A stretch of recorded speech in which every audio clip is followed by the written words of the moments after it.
Saludos cordiales desde el Ministerio de Agricultura y Ganadería, acá en el sur de Costa Rica. Es un gusto hacer una nueva entrega de información técnica para los productores y productoras de nuestra región, nuestro país y cualquier otra persona que nos pueda contactar en otros lugares. Hemos desarrollado este proceso de muchos temas muy afines a toda la dinámica agronómica que se da en el sur de Costa Rica. En el sector agropecuario constantemente estamos ante la disyuntiva de seguimos trabajando con monocultivos o también impulsamos la diversificación productiva.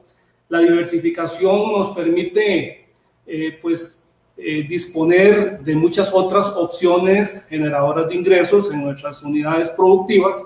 Y entonces en el sur de Costa Rica, a través del Ministerio de Agricultura, también nos planteamos constantemente esa posibilidad, el poder conocer y experimentar con nuevas actividades productivas que pudieran ser una alternativa para algunas familias productoras. Claro que cuando hablamos de introducir una nueva actividad productiva, hay algo fundamental que debemos considerar. Uno es el conocimiento del manejo agronómico que tengamos del cultivo, pero también un tema fundamental es las posibilidades de comercialización, el mercado. Bueno, en este caso que nos ocupa hoy, vamos a hablar de una alternativa que algunos productores en esta región han desarrollado. No vamos a decir que es una actividad ya totalmente desarrollada con todo el conocimiento agronómico y tampoco con el mercado resuelto. Sin embargo, una actividad productiva a la cual le ponemos atención por el potencial que tiene. Vamos a hablar del manejo agronómico de la sacha inchi, conocido también como el maní de los incas. Un cultivo, un producto con mucho potencial, con muchas propiedades que lo vuelven muy atractivo. Así es que como una alternativa que tenemos en observación y esperamos que la información técnica que van a recibir sea de provecho de todas las personas y familias que estén interesados. Para ello, contamos hoy con el ingeniero William Meléndez de Gamboa. Don William Meléndez es el jefe de extensión acá en la región de desarrollo Brunca del Ministerio de Agricultura y Ganadería. Ha tenido una trayectoria de muchísimos años en el proceso, en el programa de extensión agropecuaria, y hoy ha querido compartir con todos toda esta información técnica relacionada con el manejo agronómico de sacha inchi. Adelante, el ingeniero William Meléndez de Gamboa.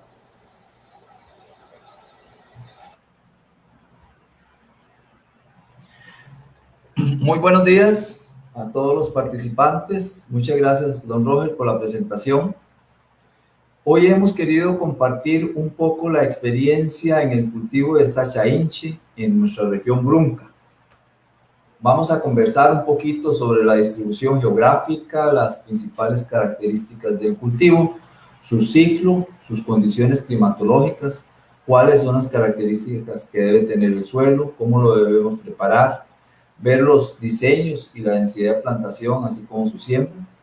Una de las prácticas más interesantes dentro del tema de sacha inchi es los sistemas de tuturaje, el combate de malezas, la poda, que es esencial en este cultivo, la fertilización, las principales plagas y enfermedades. Y otra de las características de este cultivo son sus propiedades nutricionales muy ventajosas. Vamos a ver un poco la cosecha, el proceso agroindustrial, y al final vamos a compartir algunas conclusiones y recomendaciones a raíz de un estudio solicitado por el Comité Sectorial Agropecuario sobre la situación de la sacha inchi en la región Brunca. La sacha pertenece a la familia de las oleaginosas, o sea, es una planta que produce aceite, crece en la selva amazónica. Dentro de sus ventajas es que acelera el metabolismo, ayuda a mejorar la memoria, es muy conocida por los pobladores nativos de toda la parte de la Amazonia, inclusive se caracterizan por ingerir las hojas crudas o cocidas de este cultivo, como se mencionó anteriormente por el ingeniero Roger Montero. Se le conoce también como maní de los incas. Es una fuente riquísima en ácidos esenciales, omega 3, 6 y 9, que nos ayudan a fortalecer el sistema cardiovascular. El propósito entonces de esta presentación es compartir con ustedes algunos de los tips de la agronomía de este cultivo.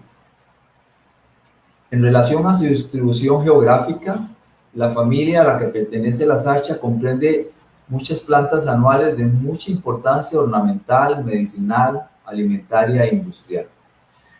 Es originaria de toda la parte amazónica, peruana, colombiana y ecuatoriana, donde la encontramos en estados silvestres. Ha sido reportada en países como Malasia, Nueva Guinea, Bordeaux, México. Se hace referencia que hace alrededor de unos 3.000 años los nativos de la cordillera de los Andes peruanos descubrieron las bondades de esta planta. La encontramos distribuida en toda nuestra América Central, desde Guatemala hasta el Perú, encontrándose en estado silvestre. Inclusive aquí en Costa Rica se han encontrado algunos materiales genéticos muy interesantes. Dentro de lo que serían las características del cultivo, podemos señalar que esta es una planta semileñosa, voluble, puede llegar a alcanzar hasta los 2 metros de altura. Es una planta hermafrodita, es decir, tiene las flores femeninas y las flores masculinas en la misma planta. Sus hojas son alternas, tienen forma de corazón, son acorazonadas, puntiagudas y aserradas en los bordes. Tienen un largo de alrededor de 10 a 12 centímetros y un ancho de 8 a 10. Sus pecíolos son bastante largos también, de 2 a 6 centímetros. Como decía, sus flores masculinas son pequeñas, se encuentran en racimos, en forma de racimos, mientras que la flor masculina se caracteriza por estar en la base del racimo floral. Normalmente se podrían encontrar 1 a 2 flores femeninas aquí en la base. Los frutos son cápsulas de 3 a 5 centímetros de diámetro. Son dehiscentes, es decir, se abren. Al inicio son de un color verde que cuando van madurando poco a poco se ponen de un color marrón oscuro. Usualmente están formadas por 4 cápsulas, aunque pueden llegar a tener hasta 7.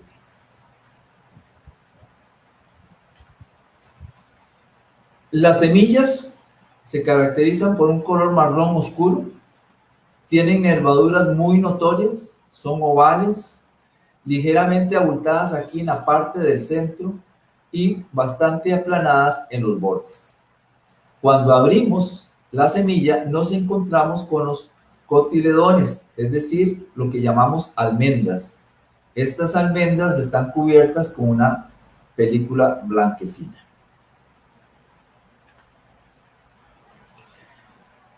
Conversando un poquito sobre el ciclo del cultivo, la germinación se inicia aproximadamente a las 2 semanas de realizada la siembra, ya sea en vivero, en almácigo o bien directamente.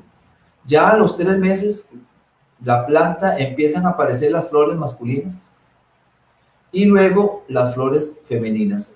Como pueden observar aquí en la diapositiva, esta es la flor femenina que nace en la base del racimo masculino.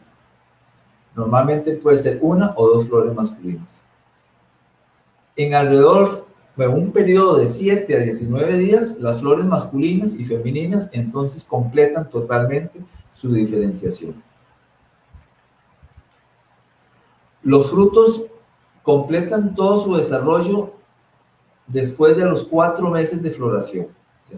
El periodo nos dura 4 meses, iniciando el proceso de maduración, o sea, pasando de un color verde a este color marrón o negro cobrizo. Este proceso de maduración es bastante rápido, es de unos 15 a unos 20 días. La cosecha debe iniciarse alrededor de los 8 meses después de la siembra. Este es un ciclo muy rápido. Esta es una planta que ya a los 8 meses empieza a producir. La producción es continua y debe realizarse entre una semana y 15 días dependiendo de la cantidad de área que tengamos. En relación a las condiciones climáticas, las principales son la altitud, la temperatura ambiental, la cantidad de lluvia, la humedad relativa y la iluminación solar. Es una planta que se adapta a diferentes altitudes, o sea, está desde los 100 metros sobre el nivel del mar hasta los 1500. O sea, su piso altitudinal es bastante amplio. En cuanto a temperatura, sus rangos son de 17 como temperatura mínima hasta 32 grados como temperatura máxima y una temperatura media de unos 26.6 grados centígrados. En relación a la lluvia, no es muy demandante de agua, sin embargo ocupa entre 800 a 1500 milímetros, eso sí, ojalá bien distribuidos durante el año, alcanzando una humedad relativa para su ciclo de un 70 a un 78%. Esta es una planta que requiere mucha luz, o sea, responde muy bien a la luz para producir sus nutrientes. Cuando lo tenemos a bajas intensidades de luz, lo que sucede es que se nos alarga la cantidad de días para completar su ciclo vegetativo y entonces se alarga el periodo. El tema del agua es muy importante porque la planta ocupa una buena disponibilidad de agua en forma permanente para tener un crecimiento sostenido. De allí que en el primer año es clave y muy importante tener riego en el verano, si las siembras se hicieron un poco tardías.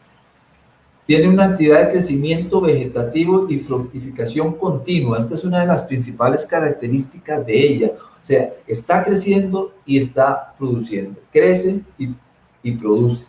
De ahí, la importancia de estar cosechando continuamente. En relación al suelo, se adapta a diferentes tipos.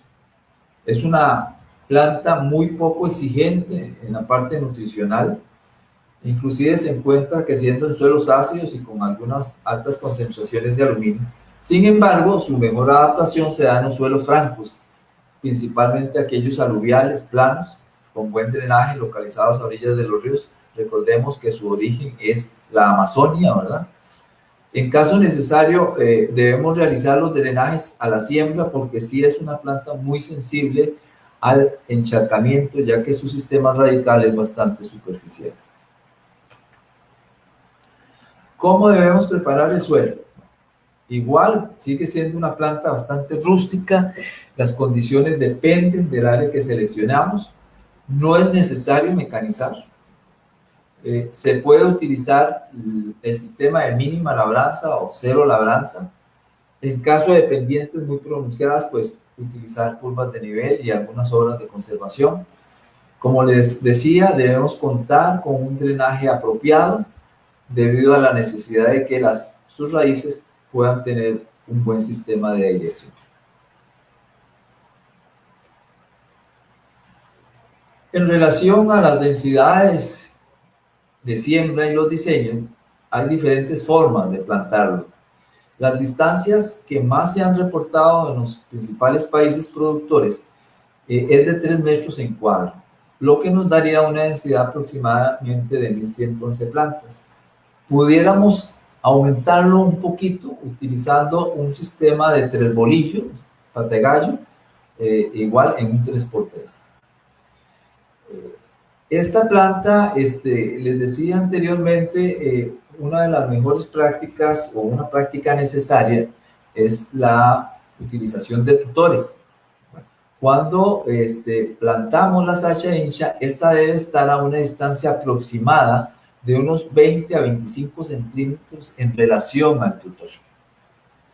El sistema de tutoraje en espaldera, que ahora más adelante vamos a conversar, nos pide que el distanciamiento puede reducirse hasta 2.5 entre hileras y 2 metros entre plantas. O sea, eso sería otro diseño. Aquí en nuestra región, lo que mejor ha resultado es el diseño de 3x3 porque es una planta bastante agresiva en su crecimiento vegetativo. Continuando con el proceso de siembra, las condiciones de medio ambiente y el aire, la semilla se puede conservar más de un año. Se ha conseguido acelerar el proceso de germinación hasta en 8 y 10 días si hacemos un ligero raspado a la semilla.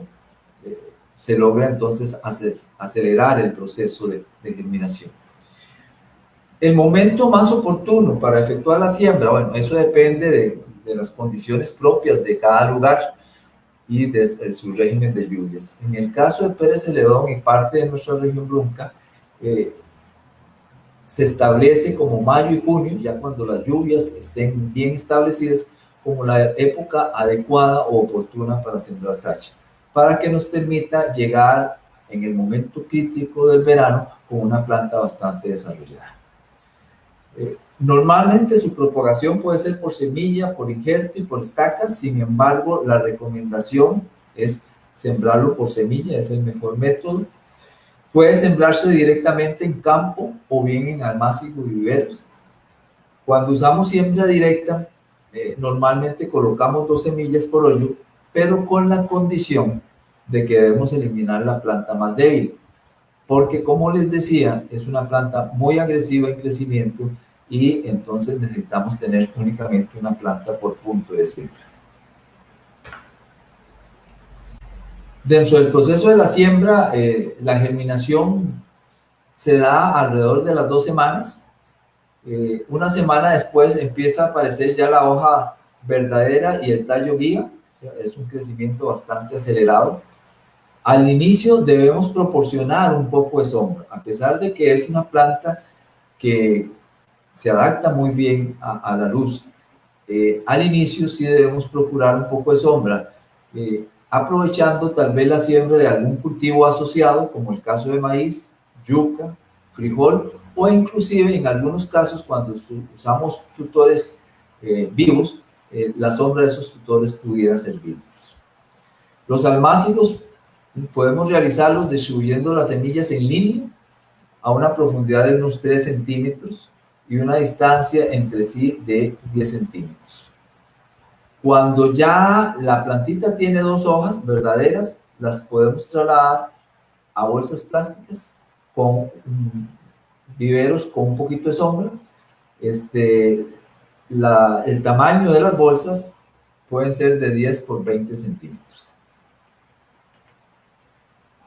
Cuando tenemos ya un mes, debemos proceder al trasplante al campo definitivo porque ya la plantita empieza a trepar. Ya al mes ella tiende a buscar, a trepar. A los 45 días desde el almácigo al trasplante, entonces procedemos a hacer el traslado. Es conveniente hacer hoyos bastante amplios. Recuérdense que una de las recomendaciones es sembrar con el 0 labranza o mínimo labranza, pero entonces el lugar de siembra sí debemos asegurarnos de que esté bastante suelto y flojo. De allí que el tamaño de los hoyos es bastante amplio, de 30 por 30 por 30. Responde muy bien al abono orgánico. Es una de las plantas que se adapta muy bien al manejo orgánico. De hecho, en Perú, en Colombia, hay muchas plantaciones manejadas orgánicamente. Se colocan alrededor de 1 a 2 kilos de abono bien compostado. Debemos dejar un montículo, un ligero montículo de tierra, como hacemos en papaya, pero no tan grande el montículo, para evitar al inicio el exceso de agua durante las primeras precipitaciones y evitar el encharcamiento. Bueno, vamos a entrar a conversar sobre los sistemas de tutoraje.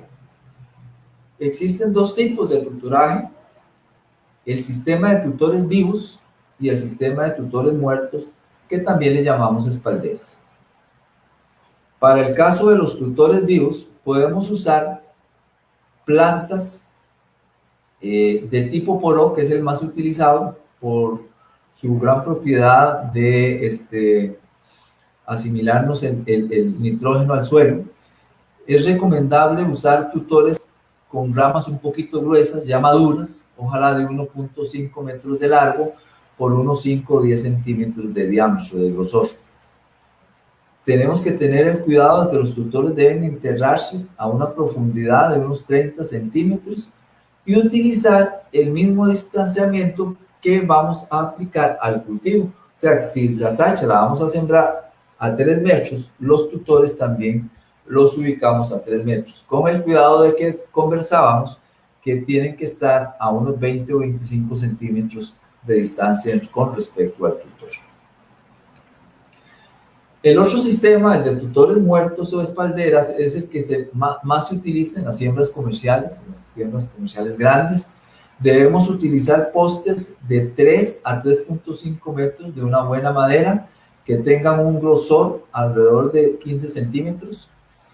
Debemos enterrarlos a una profundidad de 60 a 70 centímetros con un distanciamiento de 3 por 3 o de 2.5 por 2.5, de acuerdo a las distancias de siembra.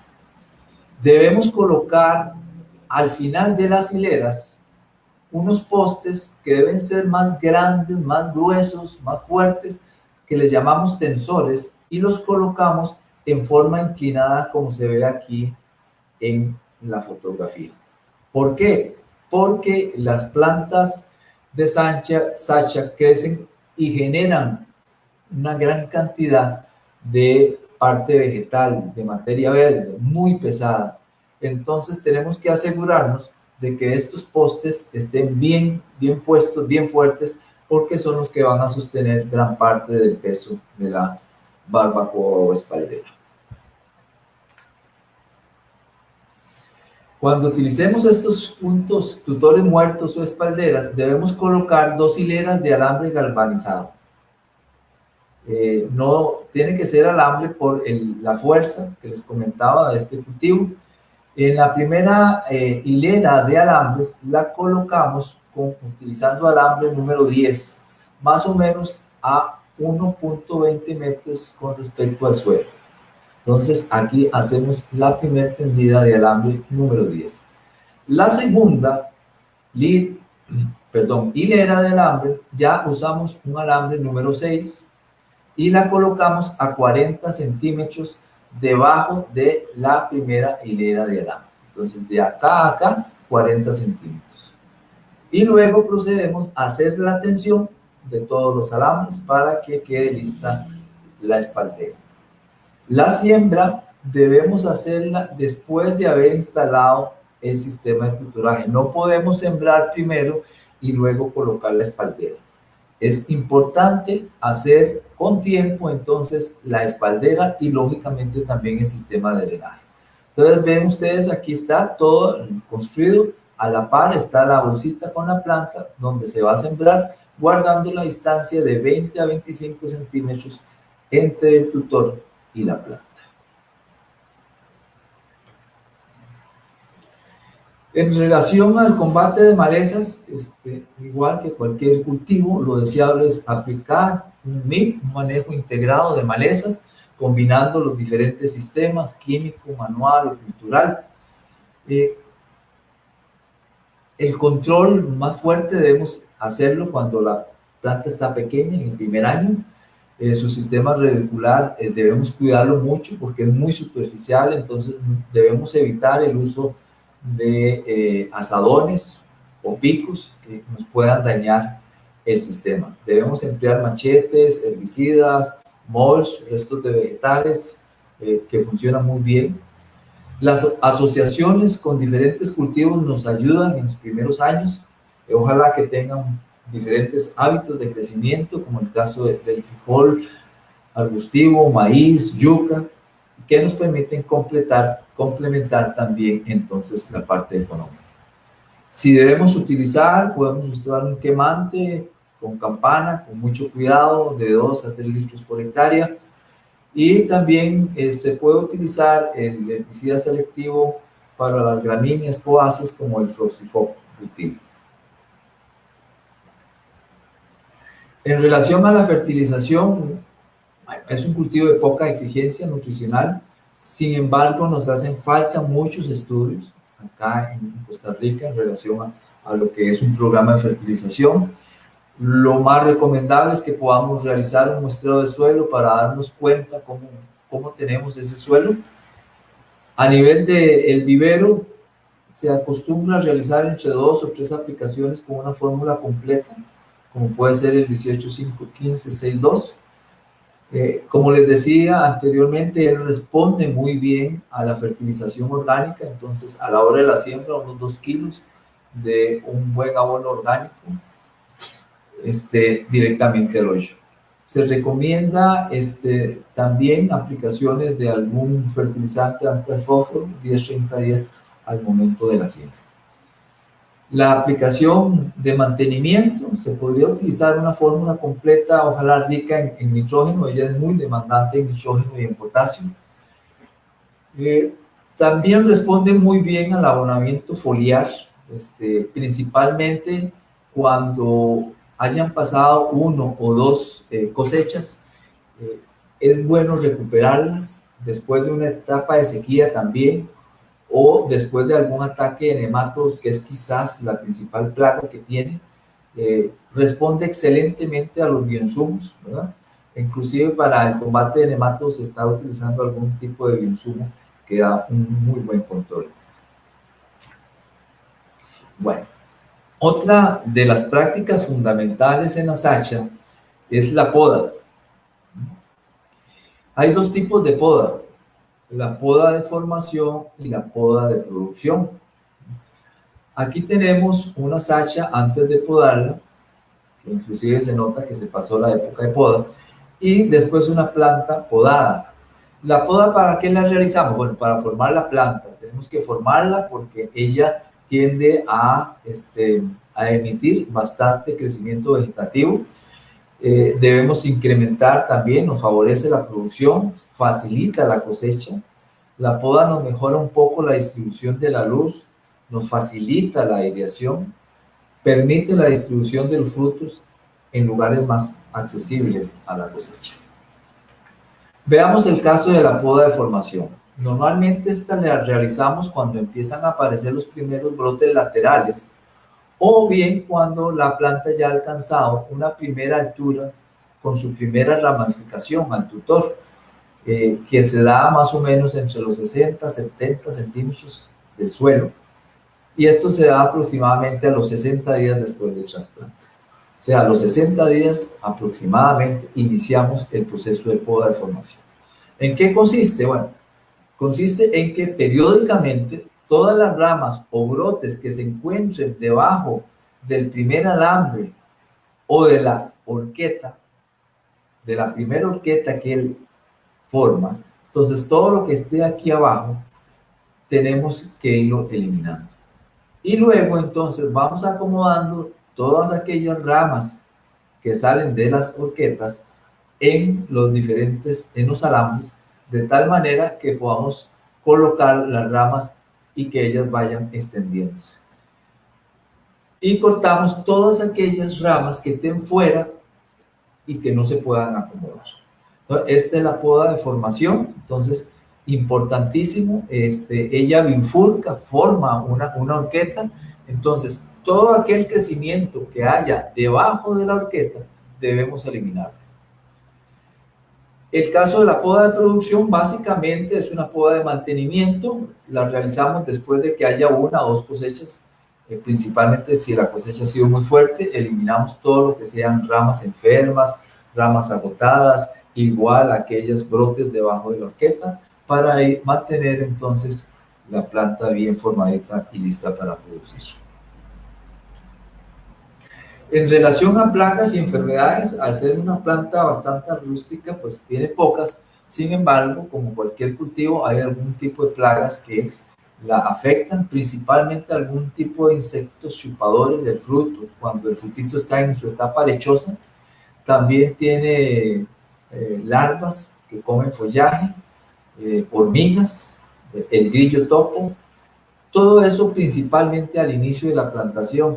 Por eso es que es importante realizar un buen control de plagas en esta etapa, en la etapa inicial, para evitarnos hacer una resiembra, para no perder mucha planta.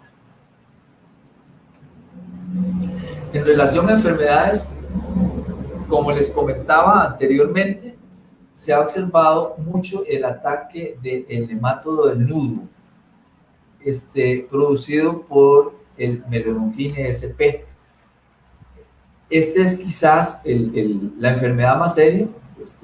Se ha logrado controlar bastante bien con nematicidas naturales. En determinados momentos se recomienda inclusive hacer algunos muestreos de nematos para hacer el conteo, para determinar si debemos hacer control o no. Otra de las enfermedades que se da a nivel del fruto y flores es la botritis. Se conoce como moho gris, ataca las flores y ocasiona la necrosis y caída de algunas flores, de la inflorescencia. A nivel del sistema radical tenemos el complejo Fusarium y Rhizoctonium. Esto en las primeras etapas, principalmente en suelos inundados con mucha humedad, o en la etapa de vivero cuando no controlamos bien el riego. También en etapa de vivero tenemos algunos ataques de cercóspora en las hojas, ¿verdad? Estas son las principales enfermedades. Okay. Bueno, entramos a una de las partes que le han ganado fama a este cultivo, que son sus características nutricionales y la cantidad de beneficios que tiene. La Sacha Inchi tiene propiedades nutricionales muy interesantes. Es una fuente muy rica en vitaminas A y E, posee antioxidantes, posee ácidos grasos insaturados esenciales, o sea, el omega 3 en un 54%, omega 6 en un 33.4% y omega 9 en un 7.2%. Muy pocas plantas y muy pocos alimentos logran tener los 3 omegas. Recuerden el caso de los omega, que son los ácidos grasos insaturados, tenemos varios, el 3, el 6, el 7 y el 9, y esta planta tiene 3 de esos, el 3, el 6 y el 9, y en muy buenas cantidades. Otra de sus características es su alto nivel de digestibilidad para el ser humano, o sea, soportamos muy bien, lo digerimos bastante bien. El aceite que se extrae, entonces, muy rico en estos 3 aceites esenciales y su presencia de bastantes antioxidantes. A manera de comparación, tenemos algunos de los productos del mercado que contienen algunos ácidos grasos poliinsaturados. Como ustedes pueden ver acá, está el oliva con un 9%, el pescado un 31%, la canola un 32%, la nuez un 56%, la soya un 61%, girasol un 69%, la linaza, que es uno de los que tiene más alto, un 72%. Sin embargo, la Sacha tiene un mayor contenido que todas estas plantas que tienen ácidos grasos, tienen un 83%. Beneficios, bueno, aquí voy a enumerar apenas algunos, porque la lista es bastante grande, enorme.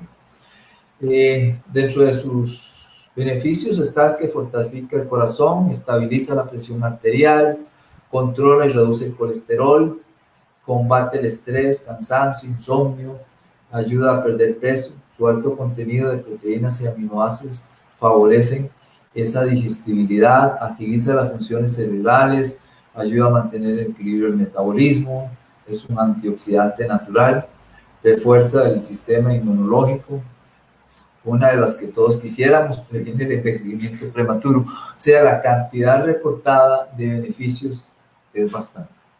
Se considera un alimento muy nutritivo, nutracéptico que llaman ahora. Ok, continuando con el proceso, tendríamos la cosecha y el proceso agroindustrial. Bueno, la cosecha se da cuando los frutos se tornan de un color verde, pasan al color marrón oscuro o negro cenizo. Se cosecha las cápsulas a mano, no se deben caer al suelo para evitar contaminación.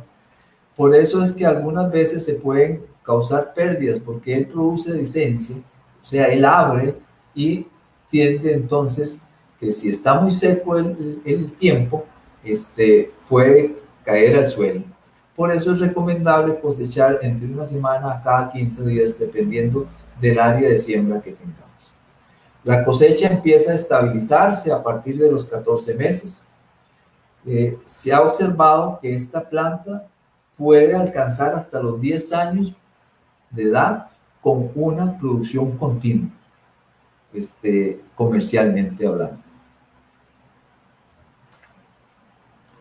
Dentro del proceso agroindustrial, luego que cosechamos, las cápsulas debemos transportarlas para ser secadas. Este secado puede ser en forma natural, al sol, en superficies de cemento o con plástico, extendiéndolas bien, o bien en forma artificial, utilizando algunos secadores parecidos, muy similares a los que se usan en café o en maní, cuando la producción es bastante grande. Una vez que tenemos seco la semilla, procedemos a trasladarla a la descascaradora de este tipo, muy similares a las que se usan en algunos cultivos.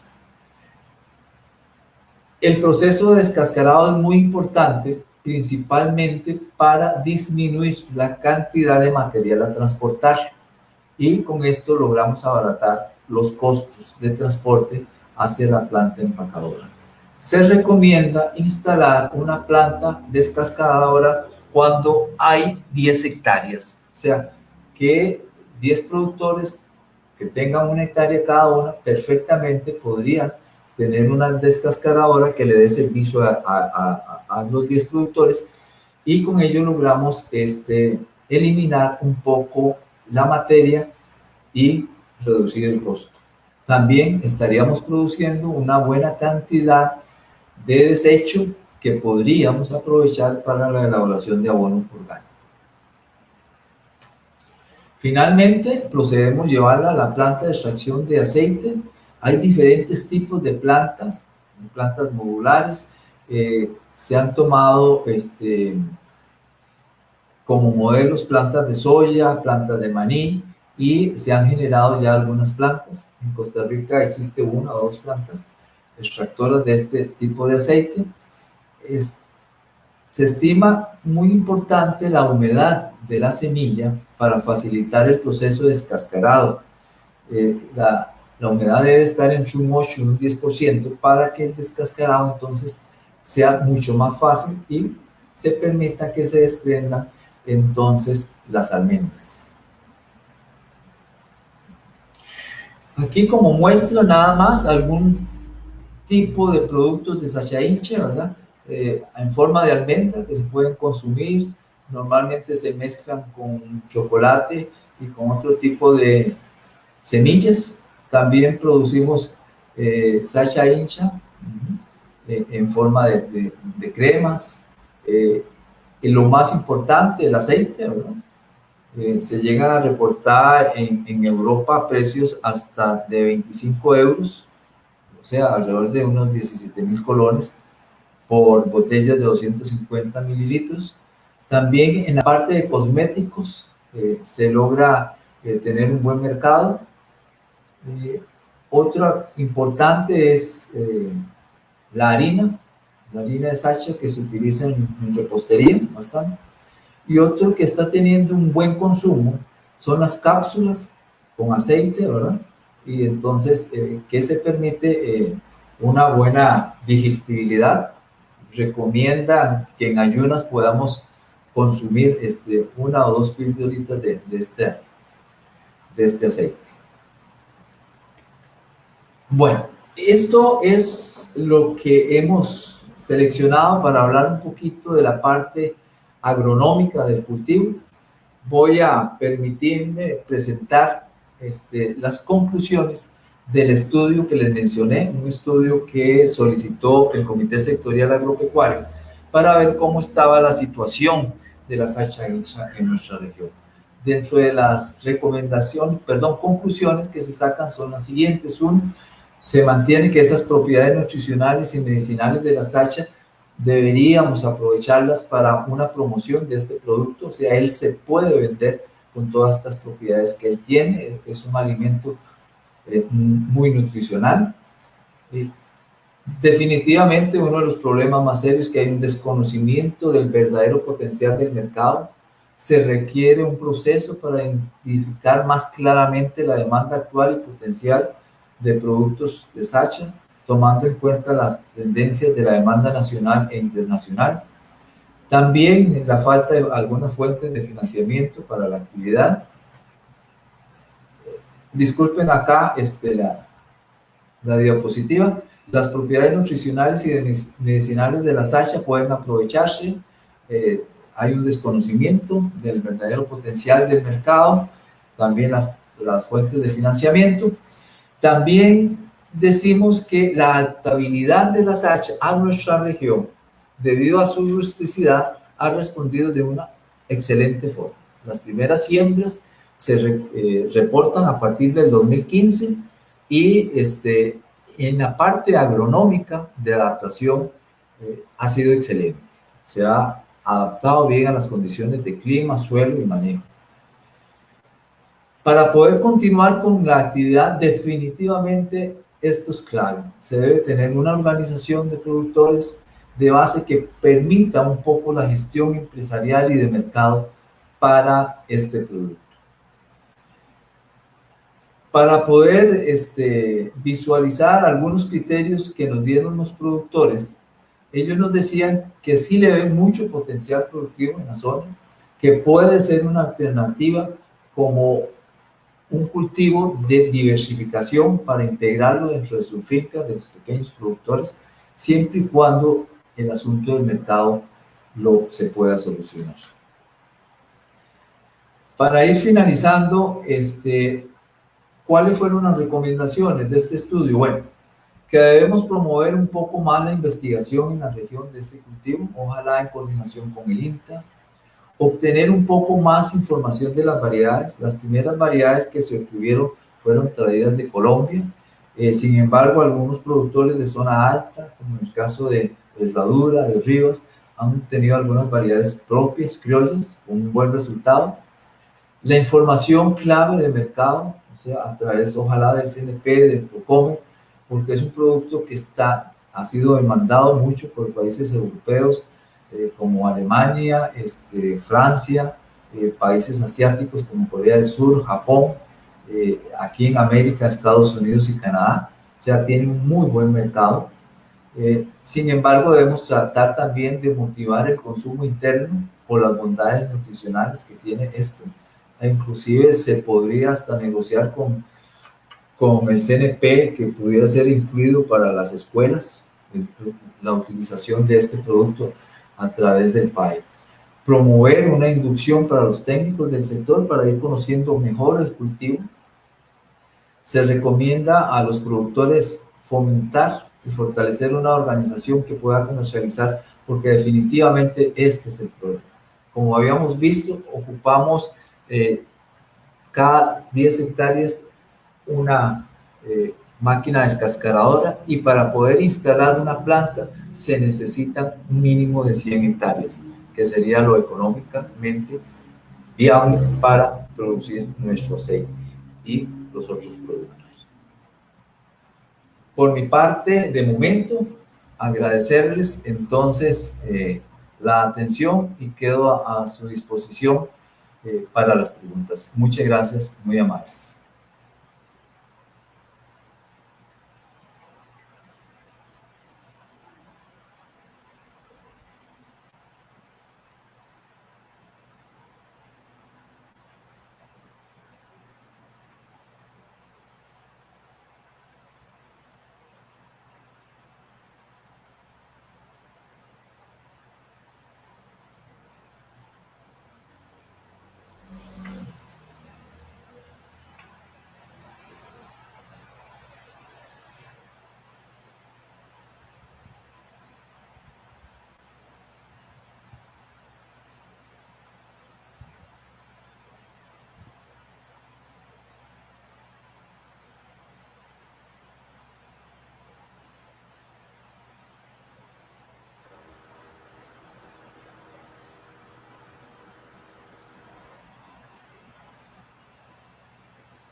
Buenas, William. Efectivamente, como usted lo mencionaba hace un rato dentro de sus conclusiones, hay un comentario del señor Kenneth donde indica que este es un excelente cultivo, es estable, resistente a plagas y muy productiva, pero fracasamos al momento de la cosecha ya que la persona que impulsó el cultivo no recibió la producción. Entonces sí hay algunos problemas de comercialización. No sé en este caso si usted quiere puntualizar en este comentario. Muchas gracias a Kenneth. Definitivamente este fue el talón de Aquiles del proyecto que se inició con IMAS y con algunas empresas. Por eso el estudio detallado que se entregó al comité sectorial, se notan todas estas deficiencias y de allí la recomendación que definitivamente tiene que ser a través de una organización de productores. Ha habido algún interés de algunas organizaciones como TAIPES, un grupo de productores orgánicos en San Vito, porque es la única manera. En manos de intermediarios es muy peligroso desarrollar este tipo de cultivos. Sin embargo, también ha habido experiencias muy bonitas a nivel artesanal, a nivel de productores independientes que han obtenido sus productos y los están vendiendo en las ferias del agricultor, aquí en la Feria del Agricultor de San Isidro, en la Feria de Tinamastes y en algunas ferias de San José se han empezado a desarrollar en forma artesanal. Sí, también don Kenneth nos pregunta que si es recomendable en la producción animal como fuente de alimento en cerdos y ganado. Tengo una gran cantidad importante de cosecha que no se pudo vender. Gracias, Kenneth. En esto no tengo mucha información. Habría que tener un poquito de cuidado y estudios. Lo que sí me encontré un poco es que las personas, en este caso personas que sean alérgicas al maní, no se recomienda que consuman la sacha. No tengo, para serle franco, información. Podría comprometerme a buscar la información sobre la parte de en alimentación animal. Con mucho gusto, nos deja su correo ahí y yo le busco la información. Gracias. Gracias, Errol, por estar con nosotros. Nos pregunta que dónde se pueden conseguir las plantas y que si la institución puede colaborar con la asesoría. Muchas gracias, Errol. Las plantas, como les decía, las que se trajeron fue a partir de Colombia, donde venían ya certificadas por un vivero y certificadas por la Oficina Nacional de Semillas. En estos momentos, los productores que sembraron, llegamos a tener casi 100 hectáreas sembradas en la región. Sin embargo, la mayor parte ya está abandonada, pero algunos productores han seguido. Sería contactar, nosotros tenemos la lista de muchos de ellos, contactar a algunos productores de ellos para obtener semilla y empezar a manejar eso sí, con mucho cuidado, con todos los cuidados que deberíamos, que se tienen al sembrar por semilla y seleccionar una buena semilla. Ahorita oficialmente no sé si alguna empresa esté ofreciendo semilla, no tengo conocimiento. Muchas gracias a los compañeros del GAT Sur Alto. Dice, ¿cuál es el panorama del cultivo en la región Brunca? ¿Es recomendable financiar este tipo de cultivo? Lo anterior valorando posibles mercados, generación de valor agregado y valoración de riesgos y retorno de la inversión. Muchas gracias a los compañeros del GAT Sur. Como veían ahí en el GAT, en el resumen, debe haber una condición previa. Aparte de tener buenos estudios de mercado, el producto sí es muy vendible, tiene excelentes precios, su rentabilidad es muy alta, muy rentable a la mayor parte de cultivos. Sin embargo, si no tenemos resuelto el problema de la organización,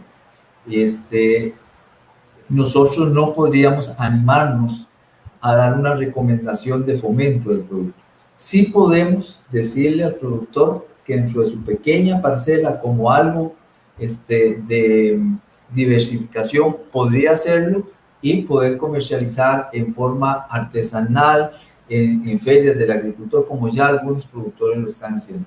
Pero en estos momentos, si no existe realmente una organización que pueda hacerse cargo de la parte de agroindustria, comercialización y mercadeo, no sería factible recomendarlo a gran escala.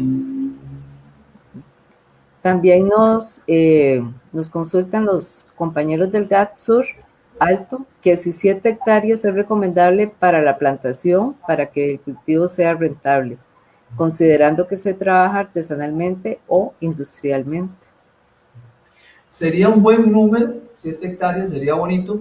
Recuérdense que, bueno, ahí dentro de la recomendación técnica se decía que se ponía una descascaradora por cada 10 hectáreas.